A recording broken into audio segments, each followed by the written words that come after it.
आजच्या 0 ओव्हरमध्ये सुरुवातीला मी तुम्हाला दिवंगत शायर राहत इंदोरींच्या प्रसिद्ध शायरीतल्या 2 ओळी सांगणार आहे। सरोदों पर बहुत तनाव है क्या, कुछ पता तो करो, चुनाव है क्या। आता या ओळी का सांगतोय तर तेही ऐका। मंडळी, देशात निवडणुका लागल्या ना की या ओळी आपोआपच ट्रेंड होतात। राहत इंदोरींना त्यातून काय सुचवायचं होतं ते मी पुन्हा नव्यानं सांगण्याची गरज नाही, पण आज राहत साहेब असते तर त्यांनी आपल्या ओळींमध्ये थोडा बदल केला असता। तो का आणि काय असला असता हेही मी तुम्हाला सांगतो। आज राहत इंदोरी असते तर त्यांच्या शायरीच्या याच ओळी काहीशा अशा असत्या। लुभावनी ऐलानों की बरसात है क्या, कुछ पता तो करो, चुनाव है क्या।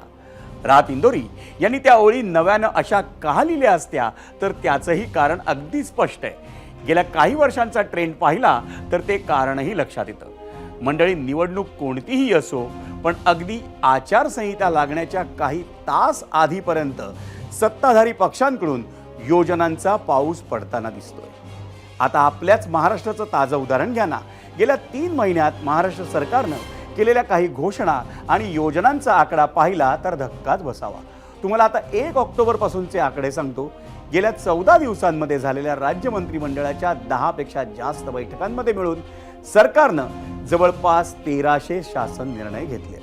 आज सकाळी त्यात आणखी एका लोकप्रिय निर्णयाची भर पडली। त्या निर्णयावरून श्रेयवाद आणि राजकारण दोन्ही सुरू झाले आणि तो निर्णय आज रात्री 12 वाजल्यापासून मुंबईच्या एंट्री पॉइंटवर असलेल्या 5ही टोल नाक्यांवर हलक्या वाहनांसाठीचा टोल रद्द करण्यात आलाय। म्हणजेच मंडळी, आतापासून अवघ्या 4 तासांनी मुंबईच्या वेशीवर असलेल्या 5 टोल नाक्यांवर हलक्या वाहनांना कोणताही टोल आकारण्यात येणार नाही आणि त्याचीच घोषणा मुख्यमंत्री एकनाथ शिंदे यांनी केली आहे। या मुंबई एंट्री पॉइंट मध्ये नाक्यावर होणारी गर्दी, वाहतूक कोंडी यामुळे टोल मधून सूट मिळावी अशी मागणी होती। मला वाटते मी जेव्हा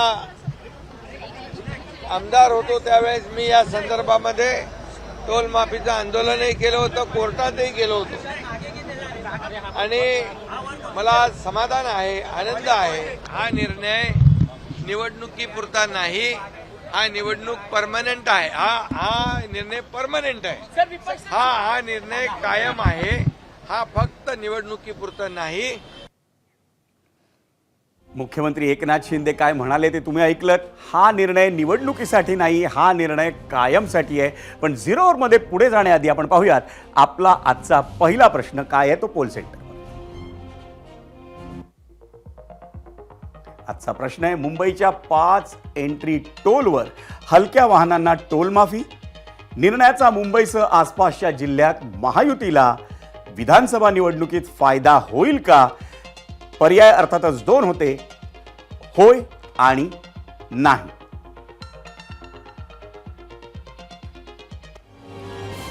मुख्यमंत्री एकनाथ शिंदेनी टोल माफीचा निर्णय जाहीर केला आणि मुंबईच्या एंट्री पॉइंट पैकी एक असलेल्या मुलुंड टोल नाक्यावर सेलिब्रेशन सुरू झालं। राज ठाकरेंच्या महाराष्ट्र नवनिर्माण सेनेकडून या सेलिब्रेशनची सुरुवात करण्यात आली। मंडळी, तुम्हाला आठवत असेल, याच मुलुंड टोल नाक्यावर बरोबर वर्षभरापूर्वी मनसेचे ठाणे आणि पालघर जिल्हाध्यक्ष अविनाश जाधव यांनी आंदोलन केलं होतं। ऑक्टोबर 2023 साली मनसेने इथं धरणं दिलं होतं। टोल रद्द करण्यात यावा अशी मागणीही मनसैनिकांनी लावून धरली होती आणि त्याच पार्श्वभूमीवर राज्य मंत्रिमंडळानं आज घेतलेल्या निर्णयात मुंबईच्या वेशीवर हलक्या वाहनांना टोल माफीची घोषणा करण्यात आली। त्यामुळे मनसेकडून मोठा जल्लोष करण्यात आला आणि तोही त्याच मुलुंड टोल नाक्यावर। आमच्या लढ्यामुळे टोल माफी झाली असं म्हणत मनसेनं फटाके फोडले, मिठाई वाटली। मनसे कार्यकर्ते जल्लोष करून परतीला निघाले, पण ते टोल पासून 1 पाऊल दूर जाण्याआधीच त्या टोल नाक्यावर पोहोचले ते एकनाथ शिंदेंच्या शिवसेनेचे कार्यकर्ते। मग काय विचारता मंडळी, येणाऱ्या जाणाऱ्या प्रत्येक हलक्या वाहनासमोर शिवसेना आणि मनसेच्या कार्यकर्त्यांनी जल्लोष सुरू केला। दोन्ही पक्षाच्या कार्यकर्त्यांनी घोषणाबाजी केली, आपापल्या नेत्यांचा जयघोष केला आणि थोड्या वेळानं या दोन्ही पक्षांचे सगळे कार्यकर्ते पुन्हा परतीच्या वाटेला लागले। मुलुंड टोल नाक्यानं थोडा मोकळा श्वास घेतला आणि इतक्यात तिथं पोचले ते भाजपचे नेते आणि त्यांचे कार्यकर्ते। त्यांचं नेतृत्व केलं हे मिहीर खोटेचा यांनी, सोबतीला माजी नगरसेवक नील सोमय्या, प्रभाकर शिंदे आणि इतर पदाधिकारी होते. या मंडळींनी मुलुंड टोल नाक्यावर ढोल वाजवून जल्लोष केला. भाजपच्या नेत्यांनी फटाक्यांच्या माळा लावून घोषणांचा गजरही केला. ते इतक्यावरच थांबले नाहीत तर काहींनी ढोल ताशांवर तालही धरला. मग इतर भाजप कार्यकर्त्यांनी येणाऱ्या जाणाऱ्या कार चालकांना मिठाई भरवली.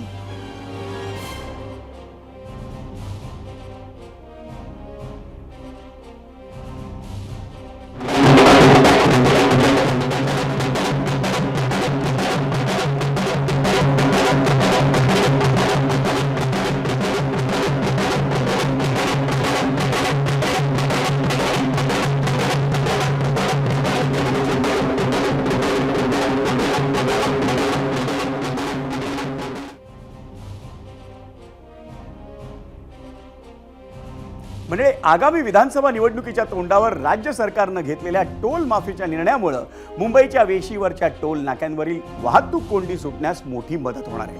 मुंबईतील वाहनांची आकडेवारी, मुंबईत येण्यासाठी टोलचे दर आणि टोल माफी केल्यानं मध्यमवर्गीयांच्या खिशातल्या पैशांची बचत होणार आहे. हे सगळं आपण पाहूयात ग्राफिक्समधून आणि त्यासाठी जाऊयात मीडिया सेंटर. आपण पाहतोय मुंबईतल्या टोलचा इतिहास. पहिल्यांदा मुंबईत 1995 साली नितीन गडकरींच्या पुढाकारानं 52 उड्डाण पूल उभारण्याचा प्रकल्प सुरू झाला. एकूण खर्च जवळपास 1500 कोटी होता. 1999 साली सर्व पूल पूर्ण होण्याच्या अंतिम टप्प्यात असताना टोल वसुलीसाठी टेंडर काढण्यात आलं. 2002 सालापासून प्रत्यक्ष टोल वसुलीला सुरुवातही झाली. 2026 पर्यंत होती टोल नाक्यांची मुदत. मुंबईच्या वेशीवर एकूण टोल नाके किती आहेत तर 5. मुंबईत प्रवेश करणाऱ्या वाहनांची दैनंदिन म्हणजे दिवसाची जी संख्या आहे ती जवळपास 3.5 लाख असते. आज मध्यरात्रीपासून सर्व हलक्या वाहनांना त्यापैकी टोल माफी मिळणार आहे. 4 चाकी मालवाहतूक वाहनं, ट्रक, बस यांना ती मिळणार नाही. आणि आपण पाहतोय टोलचे दर कार, जीप आणि व्हॅन यांना 45 रुपये, हलकी व्यावसायिक वाहनं यांना 75 रुपये, बस आणि ट्रक यांना 150 रुपये टोल आहे. मल्टी ॲक्सल आणि अवजड वाहनं यांना 190 रुपये टोल आहे.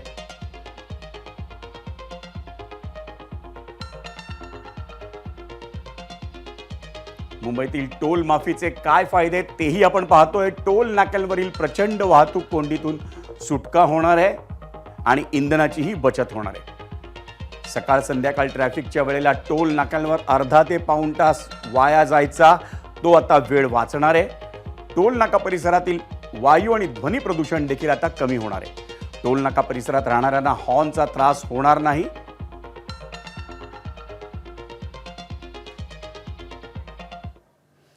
मंडळी, गेल्या 12 वर्षांपासून टोल माफीसाठी कायदेशीर लढा देणारे श्रीनिवास घाणेकर यांनी राज्य सरकारच्या टोल माफीच्या निर्णयावर समाधान व्यक्त केले.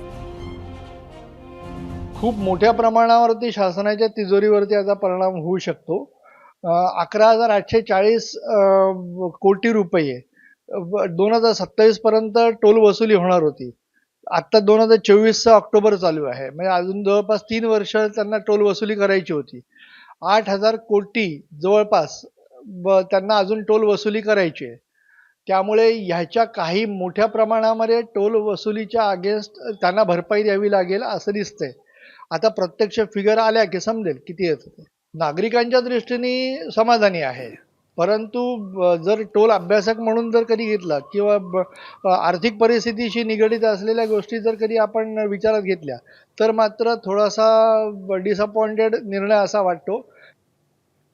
श्रीनिवास घाणेकर हे जवळजवळ 12 वर्ष या टोल माफीसाठी कायदेशीर लढा देत होते. पण मुंबईच्या वेशीवर हलक्या वाहनांना टोल माफी केल्यानं जनता आता खुश आहे. पण महायुतीसाठी हा निर्णय निवडणुकीत फायदेशीर ठरेल का हा सवाल उपस्थित होतो आणि त्याच्यासाठीच निगडीत होता त्याच्याशीच आपला आजचा पहिला प्रश्न. पाहूयात एबीपी माझाच्या प्रेक्षकांनी सोशल मीडियावर काय कौल दिलाय ते मीडिया सेंटरला. आजचा प्रश्न, मुंबईच्या 5 एंट्री टोलवर हलक्या वाहनांना टोल माफी निर्णयाचा मुंबईसह आसपासच्या जिल्ह्यात महायुतीला विधानसभा निवडणुकीत फायदा होईल का? होय आणि नाही असे 2 पर्याय होते. यूट्यूबवर सतीश जाधव म्हणतायत महायुतीमधील शिवसेनेला नक्की या टोल माफीचा फायदा होईल. यूट्यूबवरच अभिजित गायकवाड म्हणतायत सरकारची कामं आणि सर्व सुविधा गतिमान आहेत. भरलेल्या कराचा सध्या महाराष्ट्रात योग्य वापर होताना दिसतोय.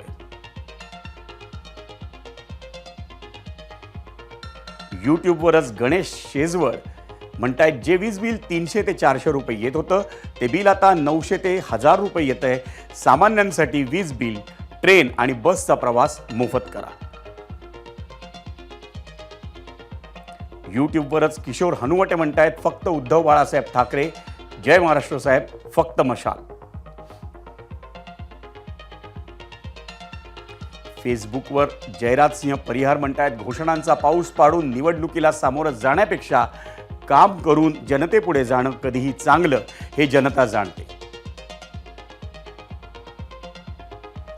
फेसबुकवर सुधीर इंगवले म्हणतायत काहीच उपयोग नाही, आता सरकारी आणि खाजगी कर्मचाऱ्यांचा पगार कसा देणार हे खरे प्रश्न आहेत. हे सरकार श्रीमंत लोकांचा पैसा वाचवतंय, मात्र यांचे झेंडे आणि कामं करण्यासाठी यांना गरीबच लागतात.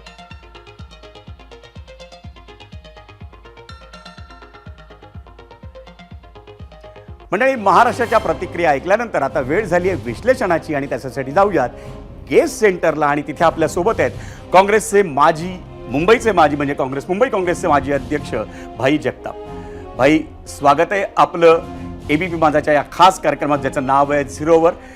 आणि भाई, आपण एका आजच्या खास विषयावर आपण चर्चा करणार आहोत. चर्चेचा विषय अर्थातच आजचे जे टोल माफीचा निर्णय राज्य सरकारनं घेतला आहे तो आहे. आपण गेल्या काही दिवसांपासून पाहतोय की राज्य सरकारनं मंत्रिमंडळाच्या बैठकीत निर्णयांचा अक्षरशः धडाका लावलाय आणि आजचा सगळ्यात मोठा निर्णय होता तो म्हणजे मुंबईच्या वेशीवर टोल माफी करण्यात आली आहे. तुमची यावर प्रतिक्रिया काय? नाही, सगळ्यात प्रथम असं की ह्या सरकारला 2 वर्ष आणि 3 ते 4 महिने झाले.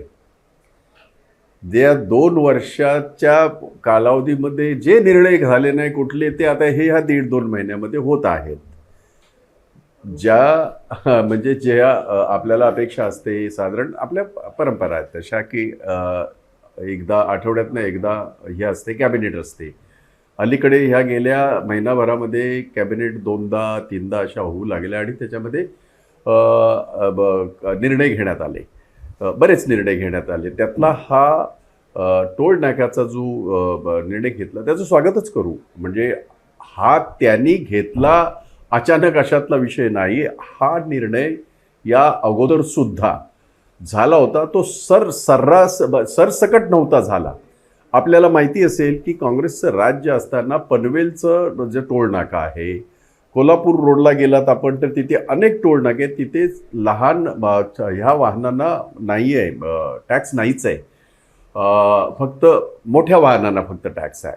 मुंबईच्या एंट्रीला, ठाण्याच्या एंट्रीला आपल्याला फार अडचणी तिथल्या टोलच्या पैशापेक्षा तिथलं ट्रॅफिक, तिथलं हे जे आहे आणि तिथे अर्धा तास जो वेळ जात होता तो एक विषय महत्त्वाचा होता. पण तरीसुद्धा आपल्याला माहिती असेल की ह्या टोल माफीच्या बाबतीमध्ये, छोट्या वाहनांच्या टोल माफीच्या बाबतीमध्ये काँग्रेसच्याही कार्यकर्त्यांनी खूप आंदोलन केलं. काही युनवर केसेस आहेत.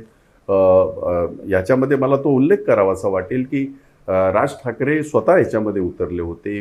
नवनिर्माण सेनेचा सुद्धा त्यांनी, म्हणजे त्या लोकांनी खूप आंदोलन केलं होतं, हे आपल्याला माहिती आहे.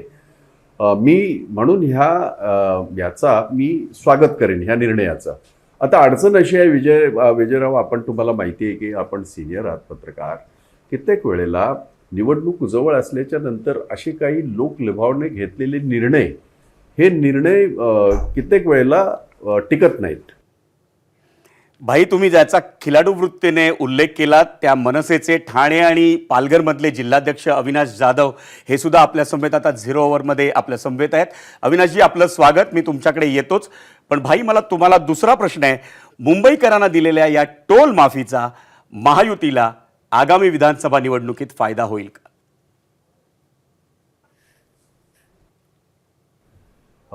थोडंसं मागे घेऊन जाऊ का तुम्हाला? 2 महिन्यापूर्वी लोकसभेच्या वेळेला त्यांनी घेतलेले निर्णय सगळे आठवा. खूप निर्णय त्याने अशा पद्धतीचे घेतले, लोकांनी त्यांना उत्तर देऊन टाकलेलं आहे. आता कसं झालंय की महाराष्ट्रामधली कायदा सुव्यवस्था, महाराष्ट्रामधली महिलांची असलेली होत असलेली त्यांच्यावर होणारे अत्याचार, अन्याय, विजयराव, या गोष्टीचं तुम्हाला आम्हाला सगळ्यांना खरं तर लाज वाटायला पाहिजे. 7,532 रेप झाल्यात महाराष्ट्रामध्ये. रेप झालेले आहेत, रजिस्टर्ड केसेस आहेत 2023ला, एका वर्षातलं. जर हे कधी महाराष्ट्राने बघितलं नव्हतं. त्यामुळे अशा पद्धतीचे निर्णय घेतल्याच्या नंतर महाराष्ट्राची जनता ही सुजाण आहे, ही वाट बघते. निवडणुका डिक्लेअर होऊ द्या. जे लोकसभेमध्ये झालं त्याच्यापेक्षा जास्त चांगला ह्यांना उत्तर महाराष्ट्राची जनता देईल याबद्दल माझ्या मनामध्ये शंका. भाई, मी तुमच्याकडे येतो, पण मला जायचं आहे अविनाश जाधवांकडे. अविनाश जाधव, याचसाठी केला होता अट्टाहास, असे एक मराठीत आपल्याला म्हणता येऊ शकतं. आज तुमचा जो प्रयत्न होता तो यशस्वी झालाय असं वाटतं का? आणि राज्य सरकारच्या या निर्णयावर तुमची प्रतिक्रिया काय? मला असं वाटतंय, आम्हाला वाटतंय की आमचा जो 12 वर्षाचा जो लढा होता तो आज यशस्वी झालेला आहे. या दरम्यान आमच्या अनेक महाराष्ट्र सैनिकांवर गुन्हे दाखल झाले. माझ्यासारखे अनेक लोक जेलला गेले, अनेक लोकांच्या तडीपारी निघाल्या. आमच्या अनेक लोकांना आंदोलनाच्या दरम्यान पोलिसांनी खूप मारहाण केली. सो या सगळ्या गोष्टी घडल्याच्या नंतर, या सगळ्या गोष्टी आम्ही सहन केल्याच्या नंतर आज जो निर्णय झाला आहे मंत्रिमंडळाच्या बैठकीत, त्यानंतर आम्हाला आमच्या संपूर्ण आंदोलनाचं फळीत झाल्यासारखं वाटतंय.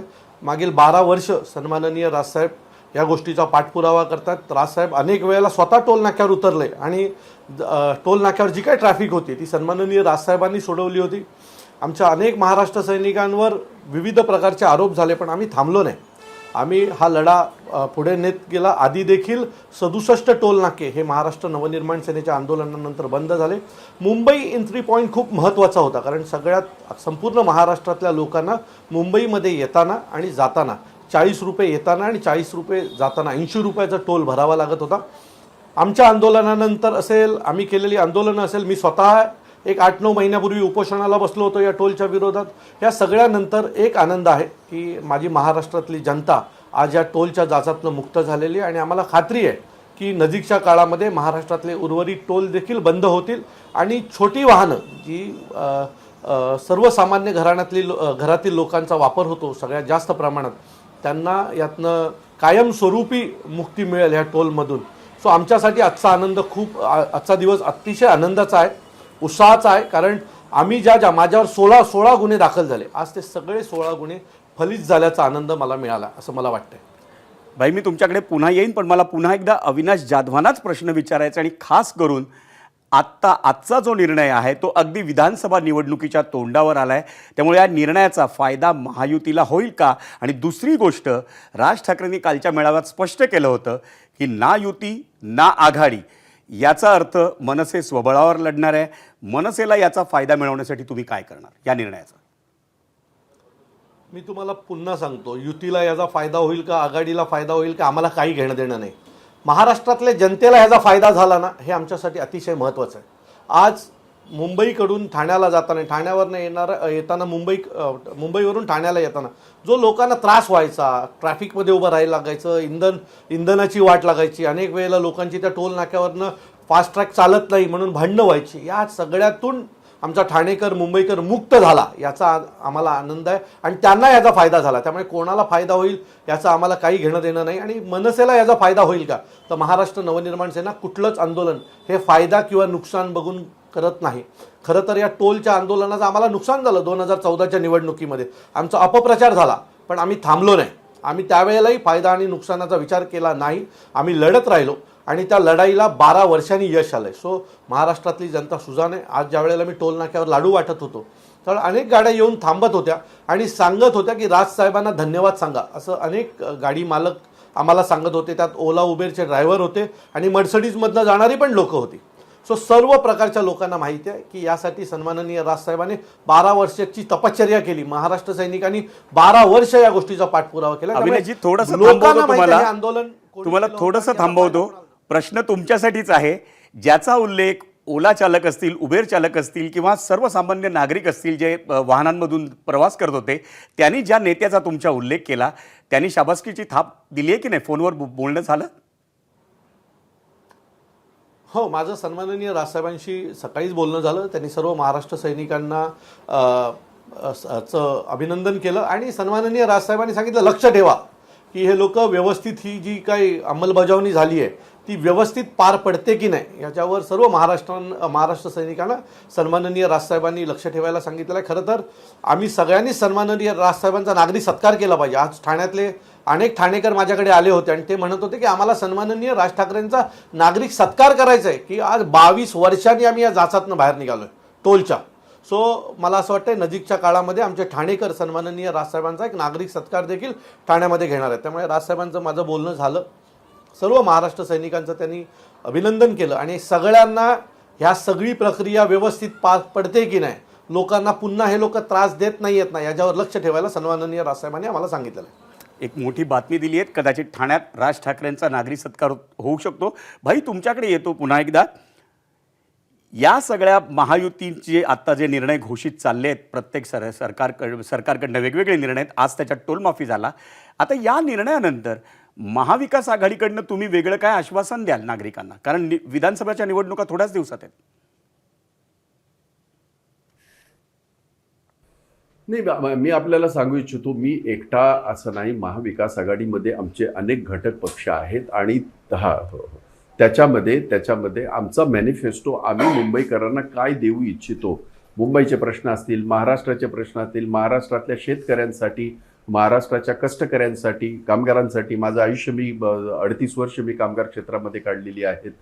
विशेषतः बेरोजगार आज जी काही फोफावलेली आहे आणि आपली इंडस्ट्री गुजरातला बहाल केली जाते, गिफ्ट दिली जाते आहे, अशा पद्धतीच्या ह्या सगळ्या ज्या घटना आहेत त्या थांबवण्याच्या दृष्टीने आणि त्याच्यासाठी कायदा सुव्यवस्था नुसतं काहीतरी आश्वासन देऊन नव्हे तर त्याची हे कसं करणार आहोत, आम्ही अंमलबजावणी करणार कशी आहोत, हे सगळं आमच्या मॅनिफेस्टोमध्ये ते सगळं येईल. अविनाशजी, हा प्रश्न कदाचित नंतर तुम्हाला येईल, पण आधी मी तो प्रश्न भाईंना विचारतो. भाई, टोल माफीच्या या निर्णयामुळं राज्य सरकारच्या तिजोरीवर 5,000 कोटीचा बोजा पडणार आहे. आगामी विधानसभा निवडणुकीत जर महाविकास आघाडीचं सरकार आलं तर या खर्चाचा तुम्ही मेळ घालणार का तुम्ही हा निर्णय रद्द करणार? नाही, हे एक तर गोष्ट अशी आहे की आम्ही ह्यांच्यासारखं करतच नाही. कसं असतं की government, any government for that matter, is a continuous process. It cannot be restricted to the one party किंवा एका ह्याला घटकाला ते नसतं. आता ह्यांनी ते ठरवलं ते सोडून द्या. त्यावेळेला चांगले घेतलेले निर्णय ह्यांनी थांबवले सगळे. परंतु एवढं मात्र नक्की, लोकांसाठी घेतलेले निर्णय हे थांबवण्याचं पाप याच्यापूर्वी कधी काँग्रेस पक्ष असताना सुद्धा केलं नाही. आघाडी आमची होती काँग्रेस आणि हे आमचे पवारसाहेबांचे राष्ट्रवादी आणखीन समाजवादी, तेव्हाही आम्ही केलेले नाहीत. उलट आम्ही राज्याचा रेव्हेन्यू कसा वाढवू शकू या दृष्टीने आमच्याकडे सगळे अनुभवी आहेत. या सगळ्यांनी अनेक वेळेला महाराष्ट्राला सावरलेलं आहे. आपल्याला माहिती असेल की ह्यांनी जवळजवळ 7 लाख कोटीचं कर्ज करून ठेवलंय. आपण त्या ह्याचं म्हणताय 5,000 कोटीचं ह्याचं नुकसान होणार आहे. मला भीती आहे ज्या पद्धतीने हे सगळं आता करत आहेत, कर्मचाऱ्यांचे, सरकारी कर्मचाऱ्यांचे पगार होतील की नाही याची शंका मी बोलून दाखवणं तर दाखवतोच आहे. त्यांचेच नेते हे बोलून दाखवतात आहेत. त्यामुळे महाराष्ट्राच्या अर्थकारणाचा पूर्णतः बोजवारा वाढून त्यांनी हे ठेवलेलं आहे. भविष्यामध्ये नक्कीच महाराष्ट्रामध्ये महाविकास आघाडीचं सरकार येईल आणि आमच्यासमोर आव्हानं खूप राहतील. परंतु इतक्या वर्षाचा अनुभव आणि राज्याचा रेव्हेन्यू वाढवणं, तो कशा पद्धतीने वाढवायचा, या सगळ्या गोष्टीचा विचार हा महाविकास आघाडी नक्कीच करेल आणि महाराष्ट्राला परत एकदा मूळ पदावर, जो महाराष्ट्राकडे अभिमानाने सगळ्या देशभरामधली राज्य बघत होती, तो महाराष्ट्राचा लौकिक परत आणण्याचा आम्ही नक्कीच प्रयत्न करू. अविनाशजी, हाच प्रश्न मी तुमच्याकडे घेऊन येतो. 5,000 कोटीचा अतिरिक्त बोजा पडणार आहे आजच्या टोलमाफीच्या निर्णयामुळं. आणि राज ठाकरेंनी कालच्या भाषणामध्ये देखील लाडकी बहीण योजनेचा जो 41,000 कोटींचं 45,000 कोटींचं वर्षभरात पुढच्या 3 वर्षात खर्च होणार आहे, त्याच्यामुळे सरकारी कर्मचाऱ्यांचे पगार होऊ शकतील का, अशी त्यांनी देखील शंका उपस्थित केली होती. भाईंनी देखील तो मुद्दा उचलून धरला आहे. तर या टोल माफीनंतर पुढचा जो बोजा असणार आहे त्याचा आर्थिक मेळ कसा घालायचा? मला असं वाटतं की ज्या लोकांना आज टोल माफी मिळालेली आहे ते टॅक्स पेअर आहेत, बरोबर आहे. हो. ह्या टॅक्स पेअरना तुम्ही कधीतरी काहीतरी द्यायला पाहिजे ना, की अनेक वर्ष हे लोक गाडी घेताना टॅक्स पे करतात, बाकीच्या इतर गोष्टीतनं टॅक्स पे करतात. खरं तर अनेक वर्षांना टॅक्स पेअरसाठी काय मिळालं असेल तर मुंबईच्या किंवा ठाण्याच्या टॅक्स पेअरनं तर त्यांना टोलमुक्ती मिळाली आहे. मला वाटतं तुम्हाला ज्या वेळेला करोडो रुपये टॅक्सच्या रूपाने घेतात त्यावेळेला त्यांना काहीतरी परतावा करावा लागतो. तो मला वाटतं ह्या माध्यमातून होतोय आणि इतर विविध माध्यम आहेत त्यातून आपलं इन्कम वाढवता येईल. अनेक हुशार लोक यात आहेत. सो ह्या गोष्टीलाच 5,000 कोटी रुपये लागतात असे अनेक निर्णय झालेले आहेत जे चुकीचे आहेत. आता ह्याच्यावर कधी चर्चा झालेली नाही आहे, पण मला वाटतं आजचा निर्णय हा जो टॅक्स पेअर लोक आहेत मुंबई ठाण्यामध्ये राहणारी मिडल क्लास ज्याला मध्यमवर्गीय म्हणतात, जे त्यांच्या पगारातून टॅक्स देतात, तो टॅक्स पेअरांसाठी झालेला हा निर्णय आणि 5,000 कोटीपेक्षा काही हजार कोटीने जास्ती ते टॅक्स भरतात. तो मला वाटतं ते एवढं मनाला लावून घेण्यासारखं नाही आहे. मगाशी भाई एक गोष्ट बोलले, भाईंचा मी खूप आदर करतो, आमच्या सगळ्यांसाठी ते खूप सिनियर आहेत, पण काँग्रेसनी देखील टोलमुक्तीसाठी आंदोलन केलं होतं. मला वाटतं ह्याच्यापेक्षा मोठा जोक कुठे नसेल. कारण मला 2014ला त्यांची सरकार होती, 2019ला त्यांची सरकार होती, कधीही टोलमुक्तीवर काँग्रेसकडनं कुठल्याही प्रकारची स्टेटमेंट आली नाही आणि यांची सत्ता होती तेव्हा ते करू शकले नाहीत. खरं तर आम्हाला टोल त्यांनीच लादलेत सगळे. सो एक भाईनी जर मला फोटो दाखवला ना की काँग्रेसवाल्यांनी टोलमुक्तीसाठी आंदोलन केलं, महाराष्ट्र नवनिर्माण सेना सोडल्यास इतर कुठल्याच पक्षांनी, ना राष्ट्रवादी ना शिवसेना, कोणीच टोलमुक्तीसाठी अविनाशजी आंदोलन केलं नाही. तुमचाच प्रश्न घेऊन महाराष्ट्र मी भाईंकडे येतो. नवनिर्माण सेना तुमचाच प्रश्न घेऊन मी भाईंकडे येतो. भाईंना प्रश्न विचारतो. भाई, महाविकास आघाडीच्या 2.5 वर्षांच्या काळात हा निर्णय का घेण्यात आला नाही टोल माफीचा?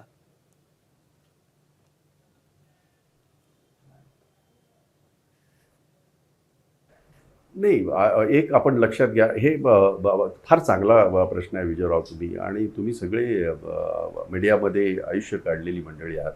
आपण लक्षात घ्या, 2.5 वर्षापैकी 1.5 वर्ष कोविड बरोबर झुंज देण्यामध्ये गेली. आपल्याला आठवत असतील, आपल्या राज्यात असं घडलं नाही ह्याच्यामध्ये नदीमध्ये प्रेतं वाहिली, कुत्रे प्रेतं खातात आहेत, आपल्या राज्यात नाही घडलं. हे लक्षात ठेवा. त्या देशाच्या पंतप्रधानांच्या राज्यामध्ये आकडे लपवालपवी करत होते. हायकोर्टाने ह्यांना सज्जड दम दिला तरी खोटी आकडेवारी दिली होती त्यांनी. असं आपल्या राज्यात घडलं नाही. या महाराष्ट्राच्या जनतेशी प्रामाणिकपणे 2.5 वर्षापैकी 1.5 वर्ष कोविडच्या ह्याच्यामध्ये लढाई केली आहे आणि त्या काळामध्ये आपल्याला माहीतच असेल की सगळं काही बंद होतं, परंतु तरीसुद्धा महाराष्ट्राचा आर्थिक डोलारा ढासळू न देता उरलेल्या 5-6 महिन्यामध्ये जी काही संधी मिळाली, राज्याचे मुख्यमंत्री उद्धवजी ठाकरे असतील आणि आमचे सगळे घटक आम्ही प्रामाणिकपणे महाराष्ट्राची गाडी मूळ पदावर आणण्याचा प्रयत्न केला. परंतु आपण बघितलं, ठोके सरकार, पैशाचा माज, गुंडगिरी, आणि त्याच्याने हे सरकार आज येऊन बसलेलं आहे. आणि म्हणून आपण म्हणालात ते बरोबर आहे. आणि आणखीन एक गोष्ट, हा टोलचा प्रश्न काँग्रेसचं सरकार होतं तेव्हापासूनचा आहे, हा तुम्हालाही माहिती आहे. त्यामुळे हा काय फक्त महाविकास आघाडी आल्यानंतरचा प्रश्न नाही. त्या 2.5 वर्षामध्ये जे काय मर्यादा होती कोविडमुळे, आणि लोकांचा जीव वाचवणं हे प्रामुख्याने प्राधान्य होतं, आणि म्हणून त्या काळामध्ये तो निर्णय कदाचित होऊ शकला नाही. अविनाशजी, तुम्हाला संधी आहे. भाईंचा हा मुद्दा किंवा त्यांचा बचाव खोडून काढू शकता तुम्ही? अरे 100% काढू शकतो, कारण भाई जे सांगतायत ते महाराष्ट्रातल्या जनतेला पटणारच नाही. ठीक आहे, 2019ला कोविड होतं, 2004 पासून 2014 पर्यंत तुम्ही सत्तेत होतात. ज्या वेळेला मनसेने हे आंदोलन उभं केलं 2011-12ला, त्यावेळेला काँग्रेसचं सरकार होतं या महाराष्ट्रामध्ये. त्यावेळेला भाईंना का नाही वाटलं किंवा काँग्रेसला का नाही वाटलं की महाराष्ट्रातल्या जनतेला टोलमधनं मुक्त केलं पाहिजे? ठाण्यातली, मुंबईतली लोक टोलला कंटाळलेली आहेत. सो भाईंचा जो मुद्दा आहे हा अतिशय चुकीचा आहे. 2019लाही हा मुद्दा खूप जोरात पुढे आला होता. ठीक आहे, कोविडचा 1 वर्ष गेला असेल, पण त्याच्यानंतर महाविकास आघाडीने खूप मोठमोठे निर्णय घेतले. मला वाटतं अंबानीच्या घराखाली जो बॉम्ब ठेवला होता हा पण निर्णय त्याच काळात झाला होता. त्याच्यामुळे जर असे निर्णय घेऊ शकला होता तर लोकांच्या हिताचे, टॅक्स पेअरांच्या हिताचे देखील निर्णय ते घेऊ शकले असते. सो ते निर्णय ते घेऊ शकले नाहीत. आणि आज जे काय महाराष्ट्रात हा सगळ्यात मोठा निर्णय जो झालेला आहे त्याच्या बाबतीत मला वाटतं चुका करण्यापेक्षा त्याचं स्वागत करा आणि मुंबई ठाण्यात मुंबईच्या बाहेरून महाराष्ट्रातनं मुंबईकडे येणाऱ्या लोकांना आज एक संधी मिळालेली आहे टोल माफी होण्याची. सो मला वाटतं याचा आनंद साजरा केला पाहिजे, ना की विरोध. धन्यवाद अविनाशजी, आपण आपले मुद्दे सविस्तरपणे मांडलेत, भाईनी देखील मांडले. आणि सगळ्यात महत्त्वाची गोष्ट जी मला पुन्हा तुमच्यापर्यंत पोचवावीशी वाटते ती म्हणजे भाईनी देखील खुल्या दिलानं मनसेचं आणि राज ठाकरेंचं आजच्या या निर्णयाच्या पार्श्वभूमीवर कौतुक केलेलं आहे. दोघांचेही पुन्हा एकदा आभार. वळूयात पुढच्या बातमीकडे. मंडळी, मुंबईतल्या टोल माफीच्या राज्य सरकारच्या निर्णयावर होता आमचा आजचा पोल. पाहूयात एबीपी माझाच्या प्रेक्षकांनी सोशल मीडियावर काय कौल दिला आणि त्यासाठी जाऊयात पोल सेंटरला.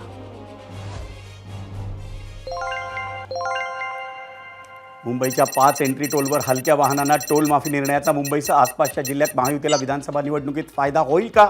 एकूण मतं आली यूट्यूबवर 80,000. 35% म्हणतायत होय आणि 65% म्हणतायत नाही. इंस्टाग्रामवर तोच कौल आपण पाहतोय. 37% म्हणतायत होय, पण 63% म्हणतायत नाही.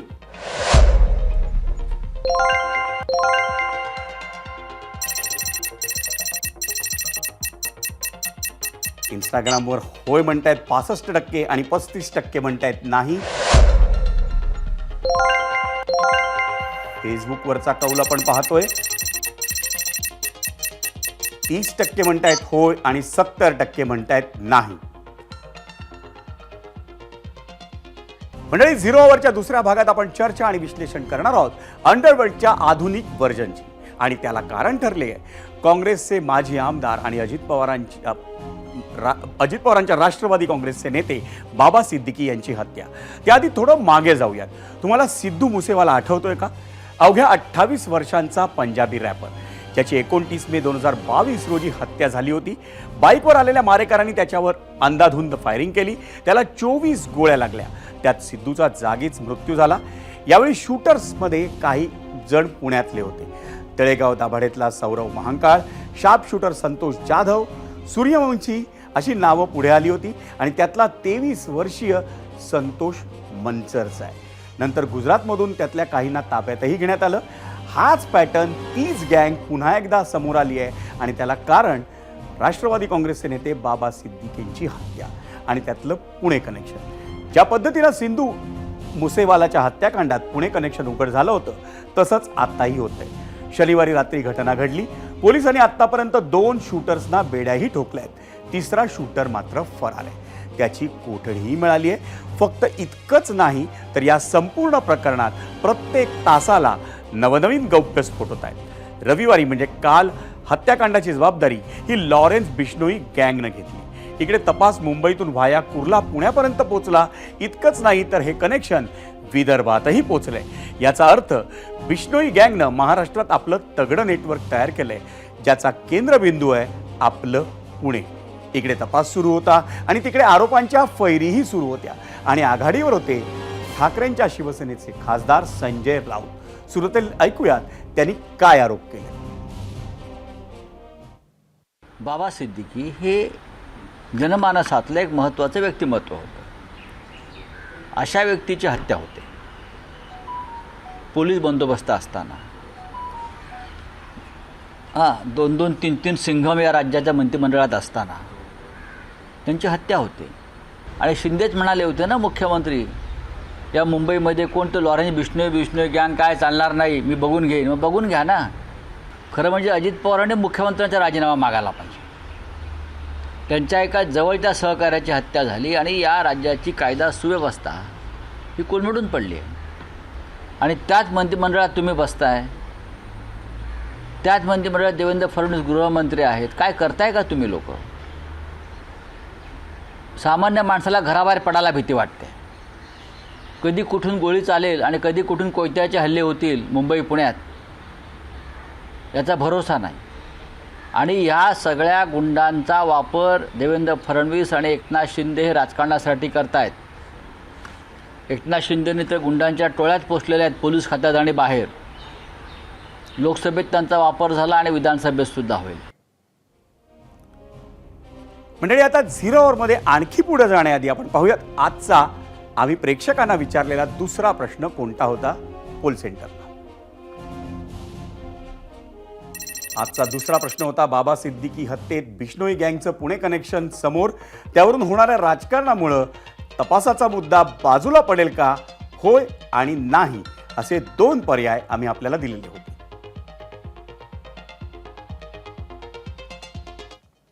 मंडळी, बाबा सिद्दीकी हत्या प्रकरण आणि लॉरेन्स बिश्नोई गँगचं या दोन्ही गोष्टींचं पुणे कनेक्शन आता समोर आलंय. आरोपी प्रवीण आणि त्याचा भाऊ शुभम लोणकर हे पुण्यातल्या वारजे भागातले रहिवासी. प्रवीण लोणकर वारजेमध्ये डेअरी आणि किराण्याचं दुकान चालवायचा, त्यामुळे तसा या भावांचा गुन्हेगारी जगताशी काहीच संबंध नव्हता. पण तंत्रज्ञानामुळं हे दोघं बिश्नोई गँगशी जोडले गेले. नेमकं काय घडलं ते सांगतायत आमचेच पुण्याचे प्रतिनिधी मंदार गुंजाळ. पुण्यातील वारजे भागातील ही लोणकर डेअरी हा प्रवीण लोणकर चालवत होता. काल त्याला पुण्यातून याच ठिकाणी मुंबई क्राईम ब्रँचनी अटक केली आणि याच ठिकाणी बाबा सिद्दीकी यांच्या हत्येचा कट शिजला असं म्हणायला हरकत नाही. प्रवीण लोणकर, त्याचा भाऊ शुभम लोणकर जो फरार आहे, ज्यांनी बाबा सिद्दीकी यांच्या हत्येची जबाबदारी स्वीकारलेली आहे सोशल मीडियावरती पोस्ट करून, तर हा प्रवीण लोणकर या वारजे भागामध्ये ही लोणकर डेअरी चालवत होता आणि एक दुकान सोडून या ठिकाणी आपल्याला हे बालाजी स्क्रॅप सेंटर नावाचं दुकान दिसत आहे. अर्थात हे दुकान देखील बंद आहे. तर इथे बाबा सिद्दीकी यांचे मारेकरी काम करत होते. अर्थात प्रवीण लोणकरनी त्यांना या ठिकाणी हे काम मिळवून दिलं होतं. हे दोघेही जे मुंबई पोलिसांनी हत्या झाल्यानंतर अटक केलेले आरोपी आहेत, एक हरियाणाचा आहे, एक उत्तर प्रदेशचा आहे, ते काही महिन्यांपूर्वी पुण्यात आले. शुभम लोणकरनी त्याचा भाऊ प्रवीण लोणकर याच्यामार्फत त्यांची इथं राहण्याची सोय केली आणि त्यांना या बालाजी स्क्रॅप सेंटरमध्ये काम मिळवून दिलं. मात्र हे सगळं काम करणं हे दाखवण्यासाठी होतं. मुख्य काम त्यांना जे मिळालेलं होतं ते अर्थातच बाबा सिद्दीकी यांच्या हत्येचं आणि त्यासाठी ते सातत्याने पुण्यातून मुंबईला जायचे, तिथे रेकी करायचे, सगळी तयारी करायची आणि पुन्हा या ठिकाणी यायचे. मात्र 1.5-2 महिन्यांपूर्वी त्यांनी त्यांचा पुण्यातून मुक्काम हलवला आणि ते मुंबईला गेले आणि त्यानंतर आपण पाहिलं की शनिवारी बाबा सिद्दीकी यांची हत्या केली. मंडळी, प्रवीण लोणकर आणि शुभम लोणकर हे दोघं भाऊ अकोला जिल्ह्यातील अकोट तालुक्यातल्या नेवोरी बुद्रुक गावचे रहिवासी आहेत. याच तपासात शुभमचे थेट लॉरेन्स बिश्नोई सोबतचे व्हिडिओ चॅटही उघडकीस आलेत. आता बाबा सिद्दीकी यांच्या हत्येनंतर लोणकर बंधूंच्या मूळ नेवरी बुद्रुक गावी जाऊन पोलीस तपास करतायत. त्यांच्या संपर्कात असलेल्या 8 साथीदारांची चौकशी अकोट शहर पोलिसांनी केली आहे. बाबा सिद्दीकी हत्या प्रकरणावरच होता आपला आजचा दुसरा प्रश्न आणि त्यावर एबीपी माझाच्या प्रेक्षकांनी सोशल मीडियावर अगदी भरभरून प्रतिक्रिया दिल्या आहेत. आपल्या त्यातल्या निवडक प्रतिक्रिया पाहूया मीडिया सेंटर. आजचा प्रश्न होता बाबा सिद्दीकी हत्येत बिश्नोई गँगचं पुणे कनेक्शन समोर, त्यावरून होणाऱ्या राजकारणामुळे तपासाचा मुद्दा बाजूला पडेल का, होय आणि नाही असे 2 पर्याय होते. पण प्रेक्षकांनी काही प्रतिक्रियाही दिल्या आहेत. यूट्यूबवर योगेश शिंदे म्हणतात आमचा महाराष्ट्र पोलिसांवर संपूर्ण विश्वास आहे.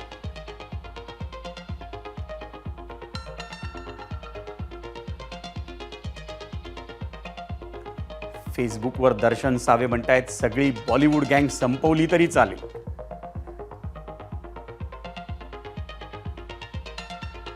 फेसबुकवरच श्याम ठाणेदार म्हणतायत नाही होणार, राजकीय नेत्यांनी कितीही राजकारण केलं तरी पोलीस आपल्या तपासाचा मुद्दा बाजूला सोडणार नाहीत.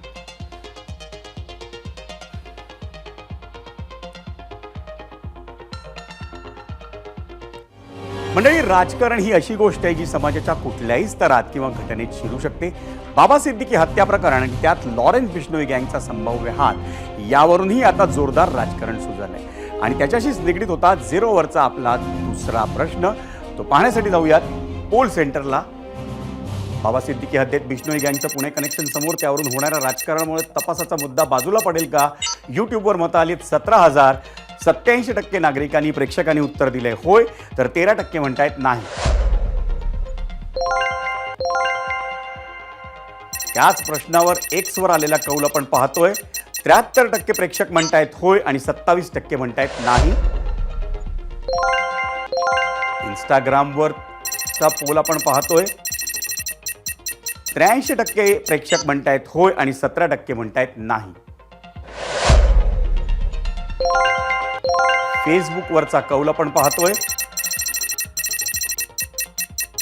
56% प्रेक्षक म्हणतायत होय आणि 44% प्रेक्षक म्हणतायत नाही.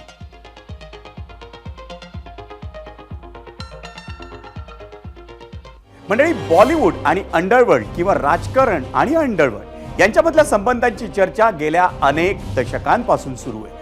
प्रसिद्धी, पैसा, पॉवर, सत्ता, सुरक्षितता अशी गुन्हेगारांना भुरळ पाडणारी आणि हवीहवीशी वाटणारी सारी गुणवैशिष्ट्य बॉलिवूड आणि राजकारण या दोन्ही ठिकाणी आहे. गेल्या काही वर्षांमध्ये या तिन्ही क्षेत्रांमध्ये बरीच सरमिसळही झाली आहे. राजकारण्यांना मदत करता करता नामचीन गुंड हे स्वतःच थेट राजकारणात आले. पैसा आणि दहशतीचा वापर करत नामदार बनलेत अशी अनेक उदाहरणं राज्याच्या देशाच्या राजकारणात आहेत. पिढ्या दोन पिढ्या आधीचा इतिहास विसरून सर्वसामान्य मतदारही त्यांना मतदान करताना आपल्याला पाहायला मिळत आहेत. काळा पैसा पांढरा करण्याच्या हक्काचा मार्ग म्हणून अंडरवर्ल्ड बॉलिवूडचा वापर करायचं हे सुद्धा आपण पाहिलंय. गॉडफादर पासून थेट सत्यापर्यंत अनेक चित्रपटांनी त्यावर सर्वसामान्यांना कळेल अशा भाषेत प्रकाश झोतही टाकलाय.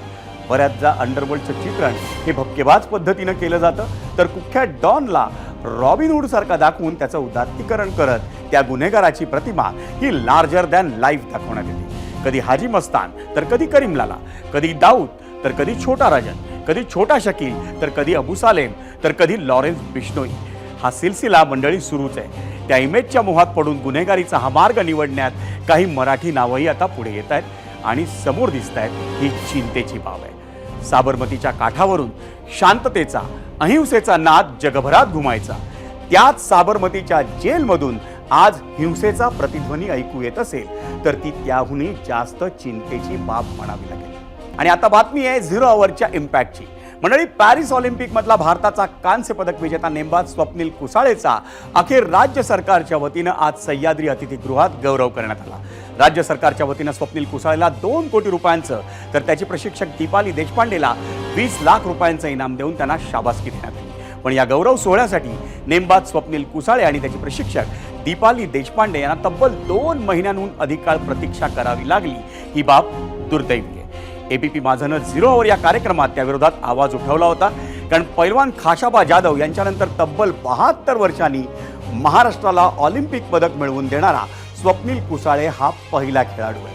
योगायोगानं त्याची प्रशिक्षक दीपाली देशपांडे हीही महाराष्ट्राचीच, पण तरीही राज्य सरकारनं त्या दोघांना गौरव सोहळ्यासाठी तब्बल 2 महिन्यांहून अधिक काळ प्रतीक्षा करायला लावली.